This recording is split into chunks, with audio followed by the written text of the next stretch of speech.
каржы жагынан көз каранды болбоо үчүн кызыл дипломдун деле кереги жок. Бирок өтө маанилүү туура жүрүм-турумдарды тандоо. Кимдир бирөө үч жогорку билими менен да кедей болуусу мүмкүн. Кимдир сабаты жок деле $миллиондорду иштеп табуусу мүмкүн. Каражатка кайрылууда жүрүм-турумдун орду өтө маанилүү. Жүрүм-турум жашообузга көп таасирин берет. Өзүңүздүн абалыңызга, мамлекеттин абалына да. Акчанын агымын талдоого жана пландоого өтө кыйын. Бул видеодо биз Морген Хауселдин «Акчанын психологиясы» деген китебин кыскача обзор жасайбыз жана талкуулайбыз эң маанилүү бөлүмдөрүн. Биринчи бөлүм: эч ким жиндей болгон жок. Биздин ойлорубуз акча жана дүйнө жөнүндөгү чыныгы жашоодон катуу айырмаланат. Көбүнчө жыйынтыктарды чыгарабыз өзүбүздүн баскан жолдорубузду карап. Ар бир адамдын өзүнүн жолу бар жана алар айырмаланат. Мисалы, сиздин мамлекетиңизге бир канча ирет экономикалык кризис жана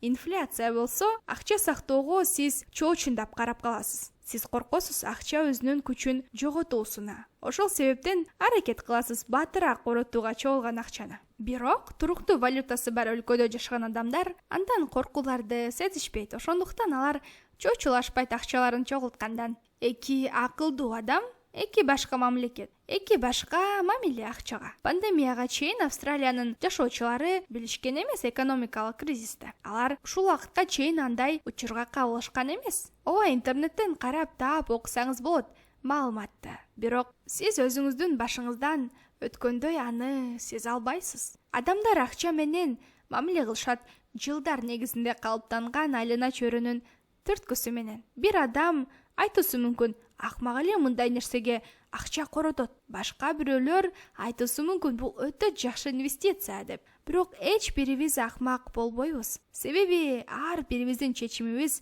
өзүбүздүн гана басып өткөн жолдун натыйжасында болот. Экинчи бөлүм: ийгилик жана тобокелдик. Эгер сиз жетишкен адамдан кантип ийгиликке жеткенин сурасаңыздар, ал айтып берет канча көп иштегенин жана канча нерселерден өткөнүн. Дал ушундай сөздөр менен башталат бизнесмен адамдын окуялары. Бир чети туура, бирок башка жагын да карап көрөлү окуянын. Кээ бир кырдаалдар бар биз өзгөртүрө албаган. Бул ийгилик жана тобокелдик. Бул факторлор биздин түшүнүгүбүздүн сыртында турат жана биз аларга эч кандай таасир бере албайбыз. Бирок бул деген баарын тобокелге салып салуу дегени эмес. Катуу иштөө жана аракетчилдик ийгиликтин бир чети болуп саналат. Мисалы, баарыбыз билебиз Билл Гейтстин ийгиликтерин жана жаңы ыкмаларын. Көпчүлүк аны үлгүлүү да көрөт. Билл Гейтс Лейксайдде окуган. Бул элита мектеп, Сиэтлдагы. 1960-жылдары ушул гана мектепте компьютер болгон. Бул Teletype 33 моделиндеги компьютер Билл Гейтске катуу таасир берген. Ал ошол кезден баштап кызыгып баштаган компьютерди эсептөөгө. Аны башка сабактардан бошотушкан. Билл информатикага көбүрөөк убакыт бөлүүсү үчүн. Билл айткан: эгер Лейк мектеби болбогондо, азыр Microsoft компаниясын дүйнө тааныбайт болчу. Бирок ал мектепте Билл жалгыз таланттуу окуучу болгон эмес. Анын достору Пол Аллен жана Кент Эванс деле көргөзүшкөн жөндөмдүүлүктөрүн. Үчөө тең көрүнгөн, ийгиликке жете тургандай. Бирок окуу бүтөр мезгилинде Кент авариядан каза болгон. Кээ бир кырдаалдарга таасир берүүгө болбойт. Биз азыркы жыйынтыкты көрөбүз, бирок билбейбиз анын тарыхын. Ошондой эле биле албайбыз тобокелчиликтерди алып жаткан инвесторлордун абалын. Азыркы күндө бул өтө жетишкен компания. Качандыр бир инвестор тобокелдик менен инвестициялаган. Бирок ошол кезде бул өтө кооптуу болгон. Инвестор карызга батып, ал компанияны инвестициялаган, ишенип келечекте өнүп өсүүсүнө компаниянын. Ийгилик эмнеден көз каранды? Бул жөнөкөй суроо эмес. Жарым жартылай ийгиликтен, жарым жартылай таланттан. Биз аргасыз болобуз тобокел кылууга, акчабызды туура коротуу үчүн. Экинчи бөлүмдүн кыскача баяндамасы. Биринчи, ар адам жете бербейт ийгиликке. Катуу иштөө менен жана ар бир эле ийгиликсиз адам жалкоо эмес. Эсиңизде тутуңуз, кимдир бирөөнү же болбосо өзүңүздү сындап жатканда. Экинчи, үлгү албаңыз өзгөчө гана кырдаалдардан. Өзгөчө кырдаалдар чыныгы жашообузда аз эле жерде кездешет. Балким баш айландырган ийгилик бул кокустук, тобокелчиликтен келген. Үчүнчү, баары биз ойлогондой жаман же жакшы эмес. эске тутуу менен ийгиликке жетүүгө канчалык чоң салмагы бар экенин, тобокелчиликтин өзүңүзгө анчалык деле көп талаптарды койбой, агым менен агууну үйрөнүңүз. 3-бөлүм мага баары аздык кылат. Кандай акылсыздыктарга даяр бай адамдар. Көпчүлүгү каалайт бай болгондо, бирок бул эмне дегени? Канча баю керек, канча акча керек бай болууга? Миллиардер Шелли Айлен өткөргөн кечеге 2 жазуучу да келген. Курт Воннегут, Джозеф Хеллер. Воннегут байкаган, миллиардер бир күндө тапкан акчасын Хеллер бир китеп жазып бүтүү менен гана тапканын. Хеллер айткан, балки мен аз акча табамын, бирок мен өзүмдүн сүйүктүү жумушум менен алекмин деп. Акчанын артынан чуркоодо бактылуулук жок. Байлыкты, бийликти, чоң үйдү бир көзөрмөмдө жоготсо болот, ач көздүк менен. Автор айтат, Раджат Гуфтанын окуясын. Ал жаш кезинде жетим калган.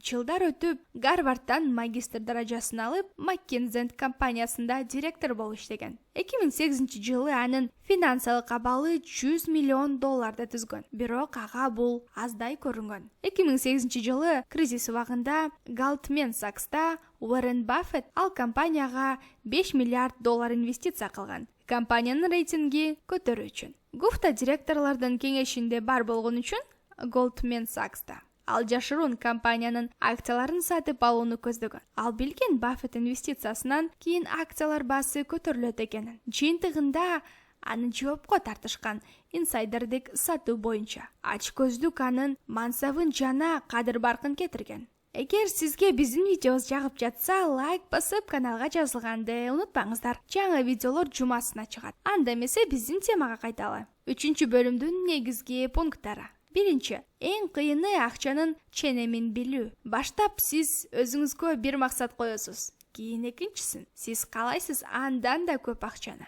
Канча алыс кетсеңиз биринчи максатыңыздан ошончо көп болот тобокелчилик. Чыныгы бактылуулук. Бул азыр колубузда бар нерсе менен канааттануу. Ойлобостон эмне болуусу мүмкүн эле деп. Экинчи, салыштырууну токтот. Өзүңүздү башка бирөө менен салыштыруу бул эч кимге керек болбогон кыйноо. Ар дайым табылат сизден ийгиликтүүрөөк жана жакшыраак. Мынтип сиз өзүңүздү бактысыз кыласыз. Башка адамдардын жетишкендигине көңүл бурбаңыз, өзүңүзгө көңүл буруңуз. 3-чү, башыңыз менен кирип кетпеңиз тобокелдүү жумушка. Кадыр барк өтө маанилүү. Эркиндикте, көз карандысыздыктай, үй бүлөдөй жана достордой. Өтө маанилүү сүйүү жана сүйкүмдүү болуу. Бактылуу болуу эң маанилүү. Акчанын артынан чуркоо мунун баарын жокко чыгаруусу мүмкүн. 4-бөлүм. Татаал пайыздар же кошулма. Өтө көп китептер бар инвестиция боюнча. Алардын көбү маани берүүгө татыктуу. Мисалы, Уоррен Баффет инвестициянын артынан байганы жөнүндө.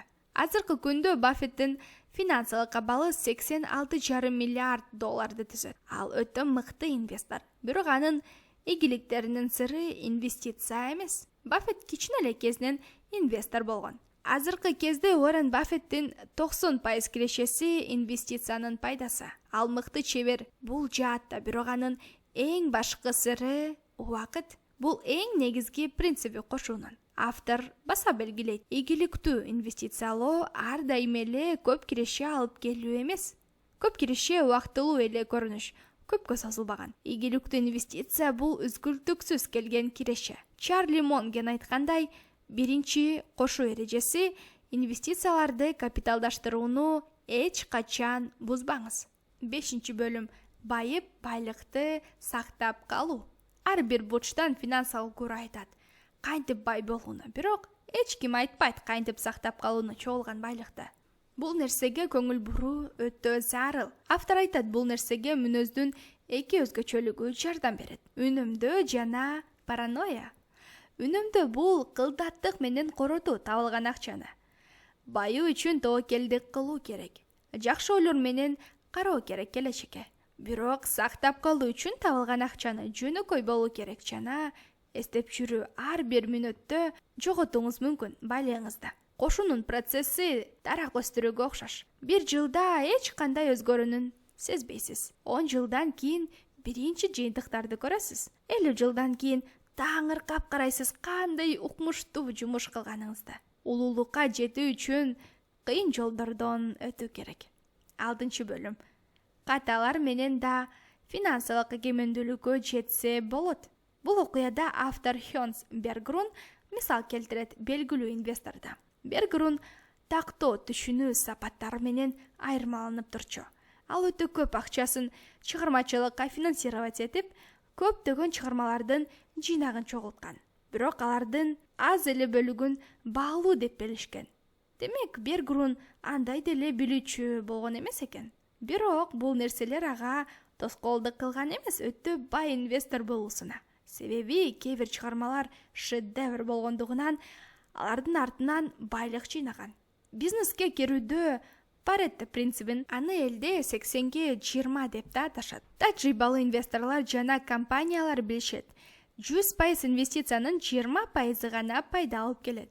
Баш айландыргандай чоң ийгиликке жетүүнүн пайызы миллиондон 1. Ушундай принципте иштейт фонд базары. Көпчүлүк инвестициялар киреше алып келбейт. Инвестициянын кичине чети кирешелүү болот. Кээ бир акциялар өтө көп кирешелүү болуусу ыктымал. Уоррен Баффет айтат, ал өмүр бою 400дөн ашуун компанияга инвестиция кылганын. Бирок алардын арасынан болгону 10 компания киреше алып келгенин. Бул чындыгы жашоонун. Мисалы, Netflix'тин бүт сериалдарынын алып карасак, алардын аз эле бөлүгү ийгиликтүү болгон. Түшүнүңүз керек, жыгылып ийгиликке жетпей калуу жана жеңилүү бул адаттагы эле көрүнүш. Мунун эч жаман жери жок. Ар бир жаңы башталган жумуш ийгиликке жете бербейт. 7 бөлүм. Эркиндик. Бул бөлүмдө автор өзүнүн кыялы жөнүндө айтып берет. Ал инвестициялык банкир болууну каалаган. Морганды бул жумуш ар дайым өзүнө тартып турган. Ал бул жумушту кызыктуу жана кирешелүү деп билген. Жыйынтыгында кыялданган жумушуна орношутта биринчи эле күнү билет. Эмнеге бул жумушта иштегендер көп киреше алат экенин алар башын көтөрбөй иштешкен. Автор ал жумушта өзүнүн керектүү экенин сезген. Жашы маяна алган, көп убакыт өтпөй эле түшүнгөн. Башка иштей албайт экенин кулдай болуп. Жумушта 1 минутта да эс алуу болгон эмес. Жана күндөн күнгө Морган өзүн бактысыз сезген. Ал 1 эле ай иштей алган. Эң сүйүктүү жумушту да жаман көрүп каласыз, эгер ал жумушту мажбурлап беришсе. Сиз эми убактыңызды көзөмөлдөй албайсыз. Сиз аргасыздан жасайсыз бул жумушта. Акырында сиз сүйгөн жумушту четке кагып саласыз. Эң жагымдуу жумуш бул качан сиз өзүңүздүн убактыңызды көзөмөлдөп турсаңыз. Кээде ийгиликтин жолу тикенектүү жана кыйын деп ойлойсуз. Бирок андай эмес. Ар бир адам бактылуу болот эгер ал өзүнүн убактын көзөмөлдөй алса жана өз эрки менен чечим чыгарса. Акча табуу мүмкүнчүлүгү өтө азгыруучу. Көбүнчө бул капкан. Андан чыгуу өтө кыйын. Бул коёндой өткөн күндөр сыяктуу. Жумуш, үй, жумуш. Бул мелдеште эң маанилүү нерсени жоготосуз. Ал эркиндик. Эркиндик өзүңүздүн убактыңызды каалагандай өткөрүү. Бул баа жеткис сезим. 9 бөлүм. Байлыкты көрүүгө болбойт. Адамдын сырткы келбетинен айтуу кыйын, ал канча даражада бай экенин. Сырткы келбет алдап коет кээде. Ишене бербеңиз байлыгын көргөзмөгө койгон адамдарга. Примитивдүү угулуусу мүмкүн сизге. Байлыкты сактап калуу үчүн аны коротпоо керек. Кээде мен миллионер болгум келет деген сөздүн артында мен $1 миллион короткум келет деген сөз жатат. Бул бири-бирине туура келбеген сөздөр. Байлыкты көргөзмөгө койбойт. Аны сакташат жана көбөйтүшөт. Ал мүмкүнчүлүк берет тандоого, эркиндикке жана өсүүгө. Сиз өзүңүзгө бардык керектүү нерселериңизди сатып алууңуз мүмкүн. Байлыгыңызды элдер көрсүн деп коротуу бул эң оңойчол акчаларыңыздан арылуунун. 13 бөлүм. Каталардын мүмкүнчүлүктөрү. Ойлоңуз, эмненин өзгөрүп кетүүсүн жаман жакка. Ойлоп көрүңүз, ичиңизден эмне кылат болчуңуз ийгилик сизден кетсе, сиз баарына даяр болууңуз керек. Акчаларыңыздын баарын бир компанияга инвестиция алуу бул дегени all in. Сиз компанияларды көбөйтүрбөйсүз, же болбосо ката кетирүүгө орун калтырбайсыз. Жеңилген кезде артка жол калбайт. Баарын бир жерге коюу бул уткузганыңыз. эң чоң катта майнадан майнага чейин жашап, эч кандай жоголткан акчасы жок болор болбоско акча коротуу, күтүлбөгөн чыгашалар чыгып калуусу мүмкүн. Биз балким машинага акча жоголтканбыз, же болбосо пенсияга акча жоголтканбыз. Бирок эртең эмне болот, билбейбиз. Биз кирешелерибизди көзөмөлдөп канча бир сумманы запаска коюбуз керек. 14-бөлүм. Сиз өзгөрөсүз. Бир карашта план түзүү оңойдой көрүнөт, бирок андай эмес. Баары убакыт өтөрү менен өзгөрөт. 10 жылдан кийин биз башка адам болобуз. Дүйнө да башка болот. Бул дегени мааниси жок деген эмес келечекти пландоонун. Акыл менен ойлонуп пландоо керек. Кийин өкүнүп калбоо үчүн. Автор балалыктагы досунун окуясын айтып берет. Доктор болууну каалаган. Ага көрүнгөн бул жөн гана балалык кыялдай. Бирок ал бар күчүн жумшаган кыялын ишке ашыруу үчүн. Бир нече жыл мурда автор жолуккан ал досу менен. Ал досу айтты бул профессияны тандаганына өкүнүүсүнө. Эгер убакытта артка кайтара алганда ал эч качан доктор болбойт экенин айткан. Психологияда бир сөз бар, иллюзиялуу окуянын аягын. Бул дегени адамдар так сезишет өздөрүнүн өзгөргөндүктөрүн. Түшүнүүсү мурдакы жана бүгүнкү күндүн айырмасын жана такыр эле ишенбөөсү келечекте эч кандай өзгөрүү болушуна. Адамдар ишенишет алар жетишкендигине өздөрүнүн эң жакшы абалына. 10-20 жылдан кийин эчтеке өзгөрбөйт деп ойлошот. Бирок чындык мындай, биз ар минут сайын өзгөрүп турабыз.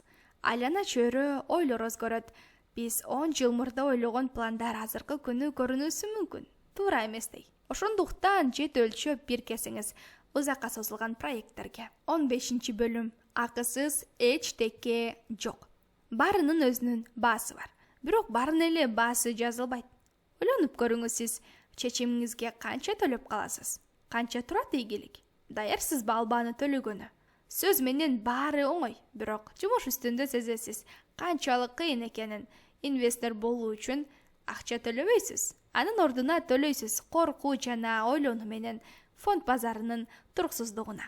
Инвестициянын кирешелери жөн эле колуңузга түшпөйт. Алар сиздин тынчсызданууңуздун артынан келет. Түшүнүксүздүктү кабыл алуунун сыры кабыл алуу кандай болсо ошондой эле. Ошондуктан ар дайым жаңы проект баштап жатканда өзүңүздөн сураңыз, мен даярмынбы анын баасын төлөгөнү? 16-бөлүм. Сен жана мен. Сиз менен менин келечекке болгон пландарыбыз ар кандай. Алар айлана чөйрөнү түшүнүү жана биздин тажрыйбалардан келип чыгат. Ошондуктан абайлаңыз, башка адамдардын жолун жолдойм деп жатканда. Тарыхта көп окуялар кездешкен. Көп үй-бүлөлөрдү кризиске алып келген. Экономикалык көбүктөр жана көп инвесторлорду өтө начар абалга салган. Мындай экономикалык көбүктөрдү инвесторлор жаратышат. Башка бир инвесторлордун жолун жолдоп, узак мөөнөттүү жана кыска мөөнөттүү инвесторлор алар эки башка жол менен жумуш жүргүзүшөт. Ошондуктан абайлаңыз, башка адамдардын жолун жолдоп жатканда. Түшүнүүңүз керек, өзүңүздүн максаттарыңызды жана тандооңуз керек. Сизге туура келген жолду.